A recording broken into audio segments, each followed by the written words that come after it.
Hello friends, welcome back to আহুসা channel. আজকে আমি তোমাদেরকে বানিয়ে দেখাবো তালের বড়া। সরি আমের বড়া। এখন তো চলছে আমের সিজন, তো সেই জন্য আমি তোমাদেরকে দেখাবো একদম তালের বড়ার মতোই টেস্টি আমের বড়া। তো চলো দেখে নেওয়া যাক।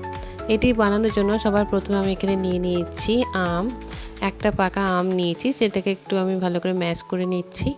তোমরা চাইলে কিন্তু ব্লেন্ডারে করে ব্লেন্ড করে নিতে পারো। আর এখানে নিয়ে নিয়েছি একটু নারকেল কুচি। এবার আমি আমের যে পিউরিটা ছিল সেটার সাথে আমি দিতেছি এখানে এক কাপের মতো ময়দা। সেটাকে একটু ভালোভাবে চেনে নিলাম। তার মধ্যে আমি দিতেছি হাফ কাপের মতো সুজি।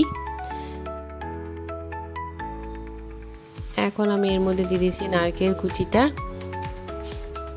আর দিলাম পরিমাণ মতো চিনি, আর দিচ্ছি এক চুটকি মতো লবণ, আর এখানে আমি একটা এলাচ থাকালে দিয়ে দিয়েছি, আর দেব হাফ কাপের মতো দুধ। এখানে সব উপকরণগুলোকে একটু ভালোভাবে মিশিয়ে নিতে হবে। দেখতেই পাচ্ছ আমি এখানে ভালোভাবে এটা মাখিয়ে নিয়েছি। এরকম ধরনের হয়েছে এর কনসিস্টেন্সিটা। এখন একটা কড়াই দিয়ে তেল গরম করে তার মধ্যে আমি এক এক করে সব বড়াগুলো ছেঁকে নেব। এটি খেতে কিন্তু খুবই টেস্টি হয়েছিল, একদম তালের বড়ার মতোই লাগছিল। তোমরা কিন্তু একবার বানিয়ে দেখবে বাড়িতে, খুবই টেস্টফুল হয়, বাচ্চাদেরও কিন্তু খুবই ভালো লাগবে।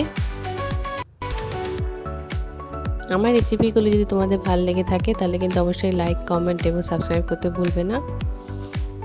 তো চলো, এখানে আমি এগুলোকে ভালোভাবে একটু মিডিয়াম ফ্লেমে রেখে ভেজে নিয়েছি।